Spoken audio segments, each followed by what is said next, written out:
les gens font des choix qui sont stupides, qui ne portent pas la vie, qui vont pas dans le sens du vivant. C'est simplement parce qu'il y a l'ego qui est aux commandes. C'est simple, c'est très très simple en fait. Il n'y a pas à chercher midi à 14h, il y a un ego qui est aux commandes. Et quand un ego est aux commandes, ce qui est le cas de la plupart des gens, c'est la survie qui est aux commandes. La peur prend le dessus, enfin, c'est quelque chose qui met en avant les peurs,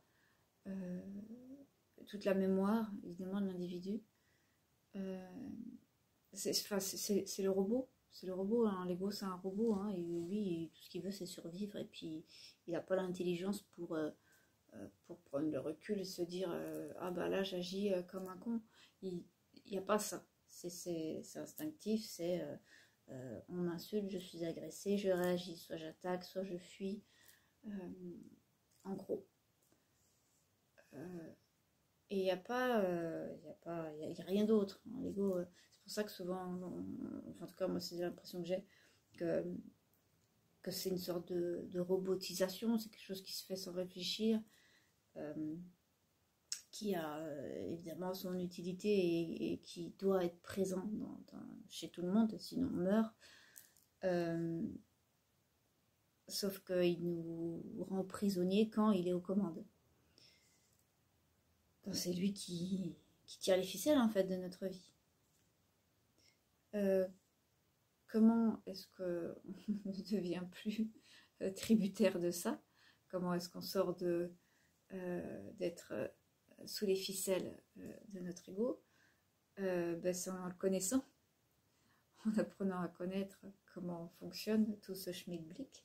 Donc ça, c'est le job de la gnose, hein, c'est un job de gnostique, j'allais dire.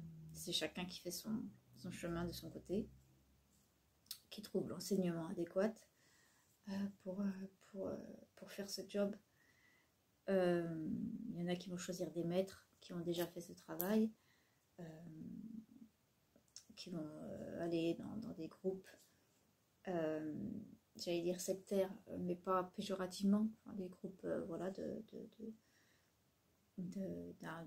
pour faire un vrai travail spirituel. Et on apprend à observer tout ce manège-là, tout ce jeu. Donc, observer ce qui se fait manipuler, donc nous-mêmes. En fait, c'est que l'ego qui se manipule lui-même. Et observer ce manipulateur. Alors, je dis ce manipulateur parce qu'effectivement, l'ego, il ne fait que manipuler pour rester en sécurité, entre guillemets. Hein. Il ne sécurise rien du tout. Hein. C'est la survie, mais voilà, un ego en sécurité, ça n'existe pas vraiment.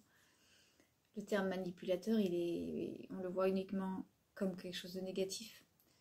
Mais c'est le lot de tout le monde. Hein. L'ego manipule pour rester en vie, en fait, entre guillemets, survie. Donc voilà, c'est son rôle, on ne peut pas lui en vouloir de ce qu'il est. Mais du coup, voilà, le challenge, le job à faire, le seul job à faire, dans une voie spirituelle, c'est une voie vers soi, de connaissance de soi, de reconnaissance de soi. Et reconnaissance de soi, c'est pas reconnaissance du moi, c'est reconnaissance de soi. C'est apprendre à observer tout ce manège-là, ce jeu-là.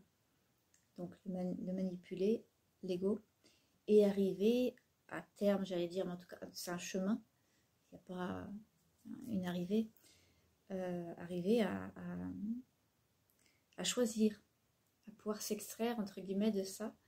Parce qu'on ne s'extrait pas de l'ego. Hein. Si on s'extrait de l'ego le jour où on meurt, on n'a plus de corps physique. Donc, mais s'extraire, entre guillemets, de ça, c'est-à-dire avoir une vision double et pouvoir faire un choix conscient.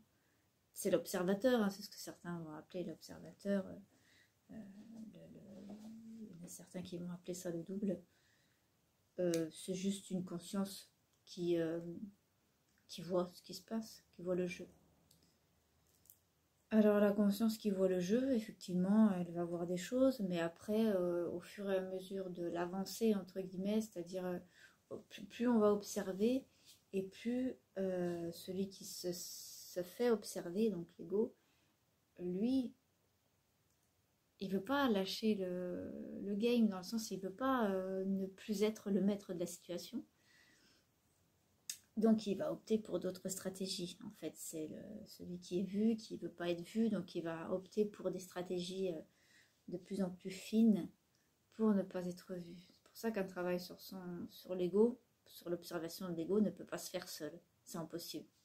Moi, ça fait des années que je suis un enseignement et un maître, entre guillemets, j'aime pas ce mot, qui lui a fait le job, qui s'est observé, qui a le recul, qui a plus de 30 ans de travail sur son ego et de travail spirituel. Donc, je vois bien que toute seule, depuis toutes ces années, j'aurais jamais pu faire ça, quoi. Enfin, toute seule, parce que justement, il y a un moment donné où on voit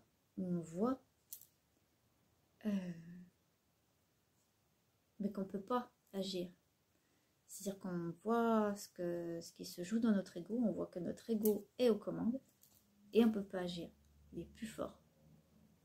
C'est là qu'intervient le maître ou le guide, en tout cas, pour nous dire, pour nous aider à dépasser ça, sans péter la gueule à l'ego, sans dézinguer l'humain. Ça, c'est assez rare. Enfin, c'est assez rare. J'ai mis longtemps avant de trouver quelqu'un qui ne soit pas un défenseur d'ego, parce que c'est un peu le problème dans les milieux spirituels. Donc voilà, c'est tout un cheminement. Ça fait longtemps que je n'ai pas parlé de ça, dis donc, sur ma chaîne.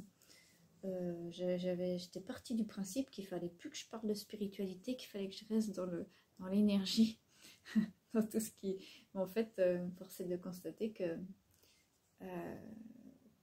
ça fait partie de mon cheminement, moi. Hein, voilà, parce que c'est la vie, simplement.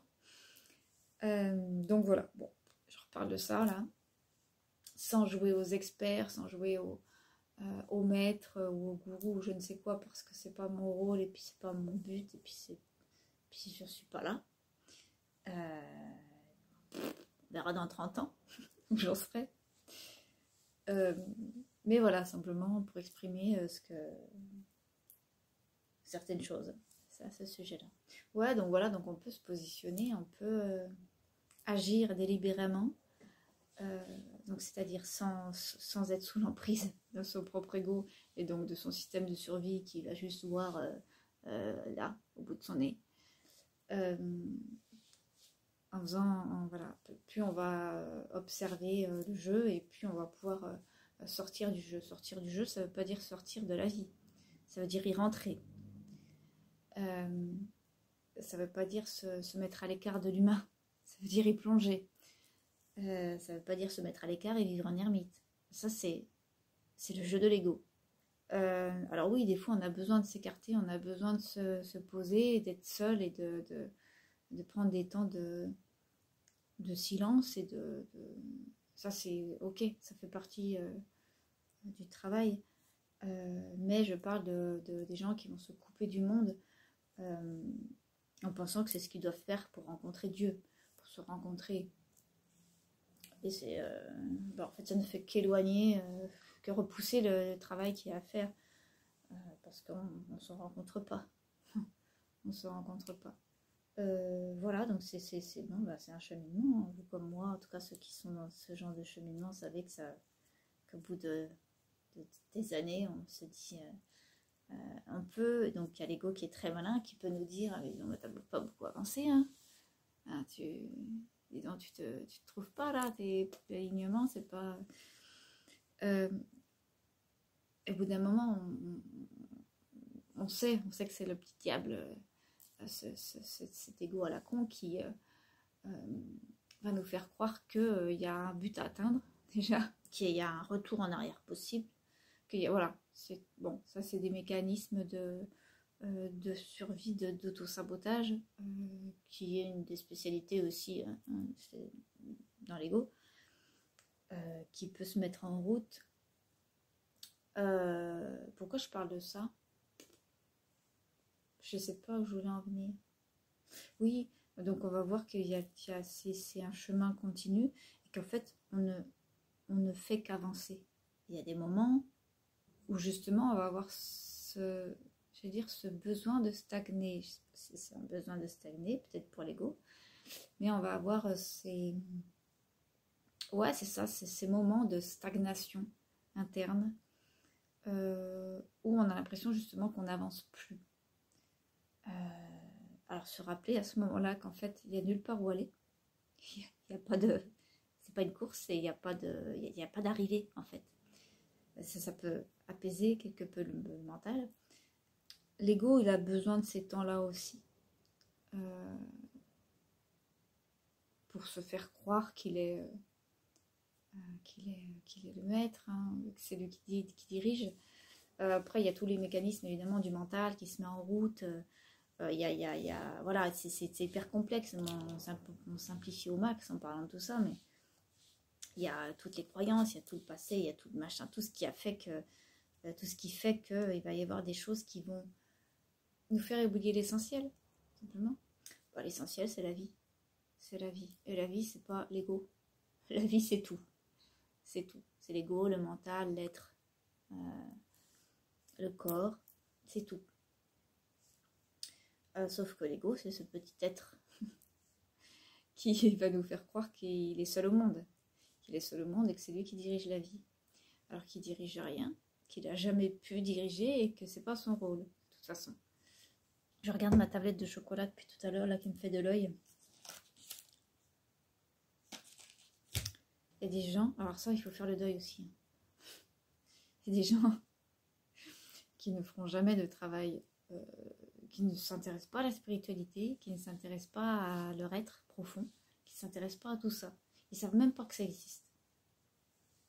Et des gens, ils savent que ça existe, ils s'en foutent. Parce qu'il y en a aussi qui confondent religion et spiritualité, donc ils vont dire ouais, c'est la merde. Hein.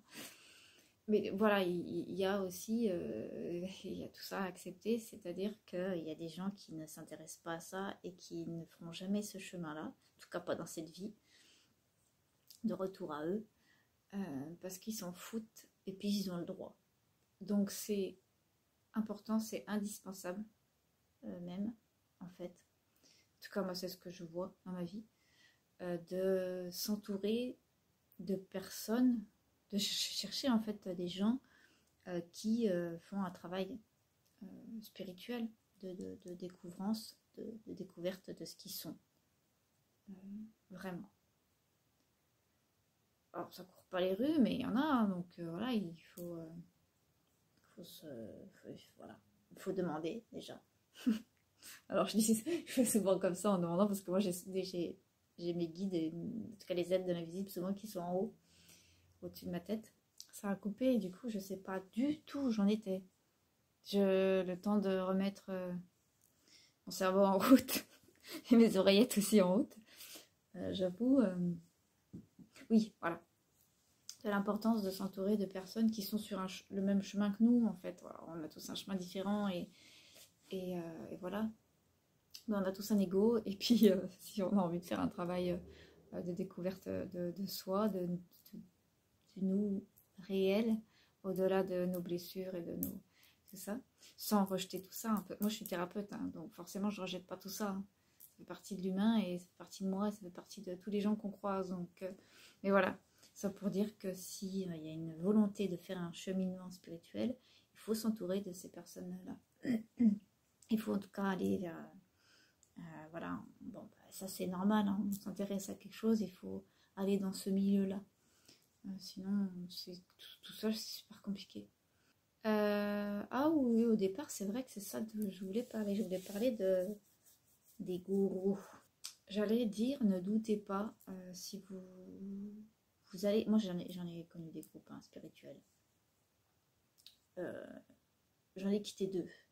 C'était le même mouvement, c'était le même enseignement, c'était un enseignement de la gnose et donc et pour la connaissance de soi. Bon, déjà, évidemment, c'est hyper important, c'est d'ailleurs quelque chose normalement qu'on apprend en spiritualité, on a tous un être divin, on a tous un ego, évidemment, on a tous, on a tout en nous.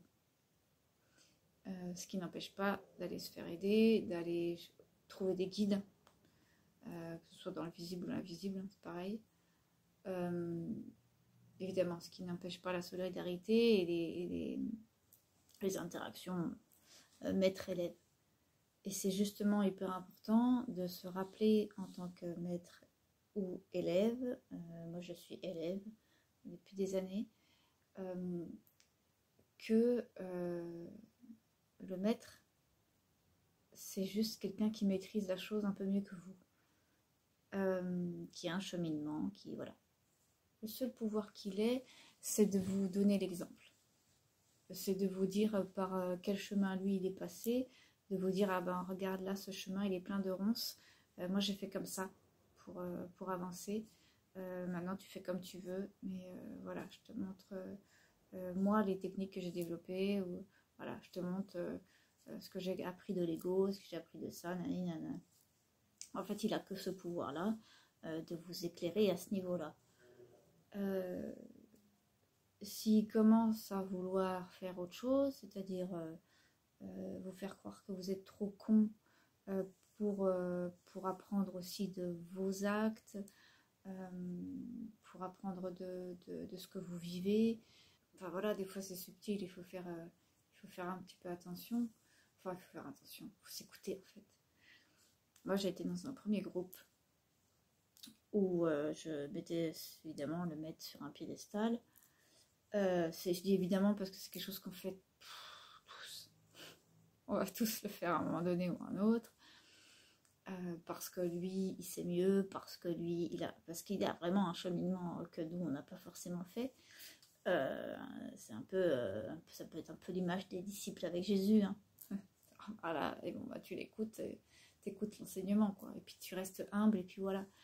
Mais au bout de quelques années, assez rapidement, je crois au bout de 2 ans, je voyais le jeu, en fait. En fait, j'ai commencé à...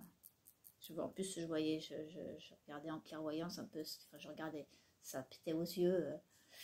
Donc, il y a beaucoup de choses qui m'ont pas plu chez l'enseignant, et j'ai fini par envoyer chier, et puis me barrer. Et puis, je suis restée dans cet enseignement, mais avec un autre maître, un autre enseignant, qui était... à mon sens, un peu trop aussi dans ce truc de sans moi vous êtes rien, et c'est moi qui vous donne la clé de votre bonheur. Donc ça m'a pas plu, j'ai exprimé le truc et puis je me suis barrée jusqu'à trouver quelqu'un qui me convient, enseignant les mêmes enseignements, mais avec un enseignant humble. Et donc n'hésitez pas à prendre le temps de trouver la personne qui vous convient. Et puis, ces personnes, elles me convenaient jusqu'à un certain niveau. Et puis, ça appuie aussi sur ce qu'on ne veut pas devenir. Évidemment, moi, à l'époque, on m'a dit, bah regarde. Tu ne crois pas qu'il y a un truc en miroir, aller bosser? T'as pas du tout envie de ressembler à ce genre de personne? Non. Bon, bah voilà. Fais ce qu'il faut. Donc, c'est toujours intéressant. Mais voilà, prendre le temps de prendre ce qu'on a besoin, et puis quand il y a quelque chose qui nous dit casse-toi, faut se casser en fait. C'est très facile de devenir un gourou, c'est très très facile, plus facile qu'on le croit en fait, c'est ce qu'on me dit en tout cas, et ça paraît, en fait on peut se dire mais ça paraît simple, tu vois ton ego quand il part en couille, tu le vois quand tu commences à vouloir prendre le pouvoir sur les autres, ou quand tu commences à jouer de la crédulité des gens, tu le vois ta connerie. Et bien en fait, c'est ce qu'on me dit, c'est oui mais non. Enfin, ça peut être très subtil, et l'ego peut se jouer de nous en fait. Donc il faut faire attention. Et puis arrêter de donner son pouvoir aux autres, simplement. Un gourou, un maître, il n'est pas là pour vous prendre votre pouvoir, vous n'êtes pas là pour lui donner votre pouvoir, vous êtes là pour suivre un enseignement, basta, et rien de plus. Et puis, rappelez-vous que cet enseignant, il est humain. Il reste humain. Donc, il est faillible, il a des failles. C'est normal. Je vous dis ça parce que moi, ça a été un truc énorme dans ma vie quand je me suis rendu compte de ça et que j'en ai énormément voulu aux enseignants en me disant mais c'est pas possible, ils auraient dû le voir qu'ils partent en couille. C'est incroyable. Et donc j'étais très en colère. J'étais très en colère à ce moment-là contre surtout le dernier, parce qu'il a eu une influence considérable. Mais en fait, voilà, ce qu'il faut se rappeler, c'est ouais, mais ça reste un humain. Ça reste un humain. Il a ses failles, il a son ego, il a ses stratégies de survie, ça reste un humain. Et c'est pour tout le monde pareil. Jésus, ça restait un humain. Dalai Lama, ça restait un humain. Bon, après Jésus, on en pense ce qu'on veut. En tout cas, pour moi, c'était un humain. Je ne veux pas vexer les personnes qui ont d'autres croyances. Mais voilà, Bouddha, enfin, pas forcément les meilleurs exemples, mais tous les gourous, tous les maîtres spirituels sont des humains. Donc, ils ont encore un ego, ils ont un mental, ils ont de la mémoire, ils ont un corps physique. Voilà, ils ont tout comme nous. À partir de ce moment-là, laissons-leur le droit de faire des fautes, entre guillemets, d'être humain, de faire des erreurs, d'avoir des mauvais jours, comme un humain. Ça, c'est très important de se rappeler parce que moi, je voulais qu'ils soient parfaits. J'avais décidé que tous les maîtres spirituels et tous les enseignants spirituels devaient être parfaits. Et non, enfin, au bout d'un moment, on redescend sur terre, quoi. Voilà. Donc ça, c'est très important de se le rappeler pour éviter justement de mettre ce genre de personnes sur des piédestals et de leur en vouloir après, comme moi j'ai pu en vouloir à ces gens-là. Ouais, c'est tout. Voilà, c'est tout. Je m'arrêtais là. Je vous embrasse et je vous dis à bientôt.